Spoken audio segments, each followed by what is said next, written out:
Now, The Artifice Girl. Bruce, what can you tell us about this movie? Joseph Bridges last week actually posted on the CinemAddicts Facebook group, and said the biggest compliment. Said everyone, he doesn't see anyone in the Facebook group actually not liking this movie. That is the highest praise I think you can give any kind of movie. If everyone's gonna love it, I don't even 4-star Greg doesn't even me. I don't even say that.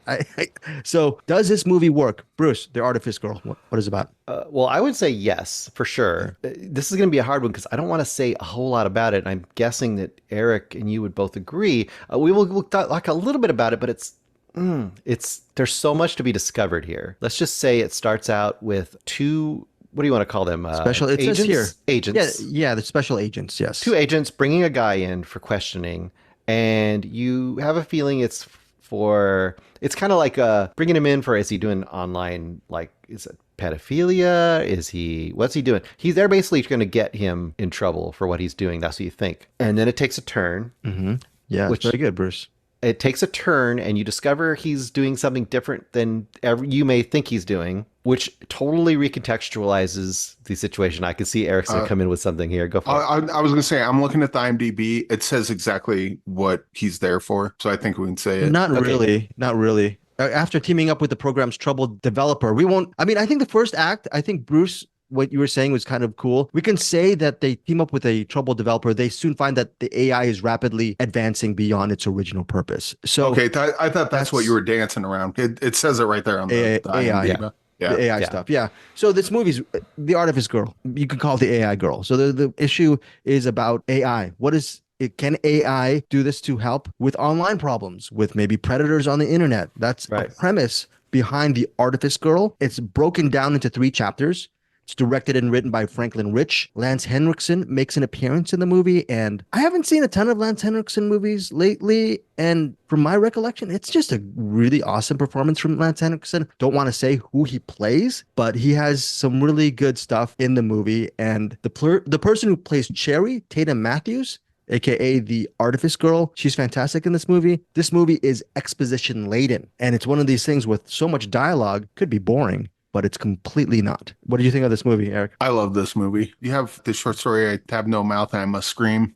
The basic of that story is an AI trapped inside of a computer, and it's angry at humanity and wants to torture them. That's what AM does throughout the entire short story. Trying to think of other, like, I guess Sim 1 kind of talked a little bit about AI. I think this is, like, as far as like AI goes, it really digs deep into the ethics of AI. They do it in Star Trek: The Next Generation with Data. You're an android. Like, what rights do you have? What feelings you have? Are those feelings even real? Like, these are all questions and ideas brought up in plenty of sci-fi. This is the one where I think they really put in the elbow grease and actually ask a bunch of questions, answer a bunch of questions, have different characters have different perspectives on the answers to those questions. Like, does A equal B?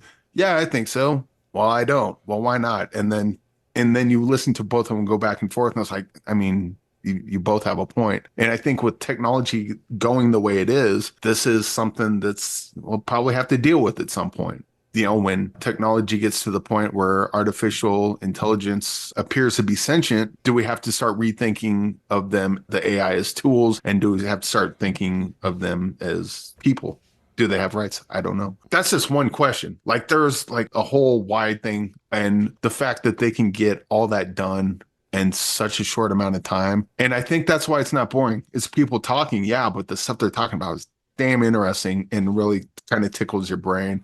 And I think an explosion or a chase scene or a car crash or something would just be like, let's get back to the issue at hand here. This thing's fantastic. And the genius, I think, is by picking really quick, and then I'll shut up. But no, the genius is with AI, and right now there's so much negativity around AI, right? So it's hard to get people on board to like discuss the ethics around how you treat or consider AI. So they pick a use for AI here that almost everyone could get behind right out of the gate, right? We're going to use AI to catch online predators of children. Who isn't behind that? So by doing that, that's kind of you have to have a basic thesis, right, for your movie that everyone will go, okay, cool. And that just kind of generates all the conversation, because if you already assume that you're doing it using this AI for a good reason, then you have to really argue the ethics besides that. Whereas if you picked it for, we're going to create AI to, I don't know, Write a screenplay. or whatever, then people could automatically be against it just because of the very nature of what you're using the AI for. So I think that is a really, really smart choice right out of the gate, like writing wise.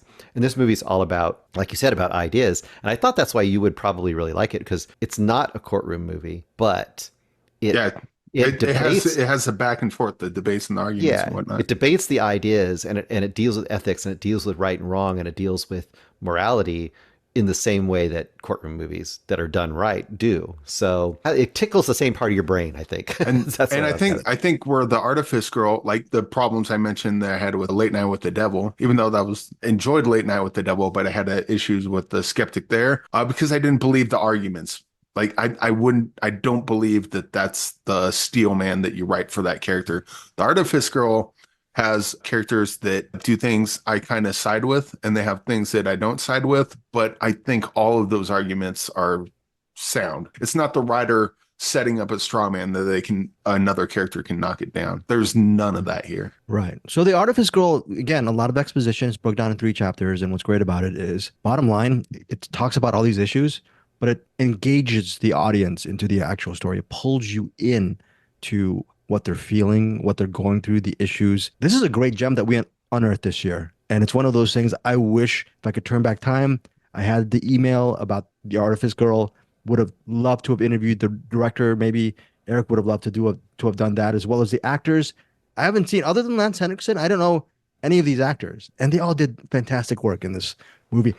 Also, the Tatum Matthews. Right, yeah. I mentioned Tatum Matthews. Oh my God. Yeah.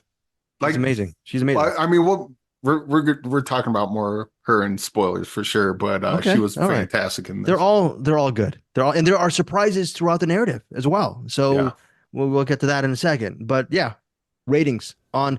By the way, The Artifice Girl, I saw it on Hoopla. Where did you guys see the movie? It was one of those Tubi or Hoopla or yeah, something. I think I saw it on Tubi, I think. Okay. Yeah, Tubi, I think. Okay, Tubi. Yeah, Tubi's not bad. They're okay with at least if I recall, they're not bad with the commercials. And Hoopla, the great thing about that, if you have a library card and you can actually, I think for me being in Los Angeles library card members, you can actually get this movie and without watching any commercials. But either way, even with the commercials, it's worth it on Tubi. And who knows, if they ever come out with a Blu-ray on this, I'll buy it. It's that good. My rating for this is 4.5 stars for The Artifice Girl. What about you, Bruce? I was starting at 4.5, but the ideas are so good and I was so engaged by it. I think I'm going to go 5. I think it needs to be 5.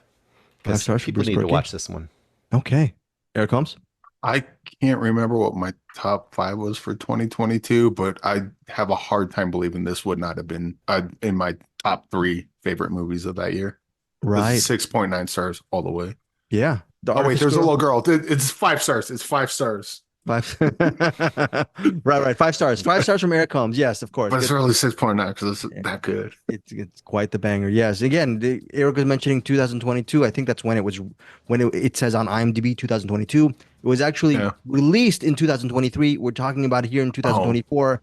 No. Here's the thing. That's with indie projects. Yeah. No matter how good you are. There was that same deal with Rebel. Anderson was talking about that on the Film Ball. Like Rebel would have been, but like Rebel's marked as a 2022 release. Crazy. Yeah. Yeah. Who knows? Yeah.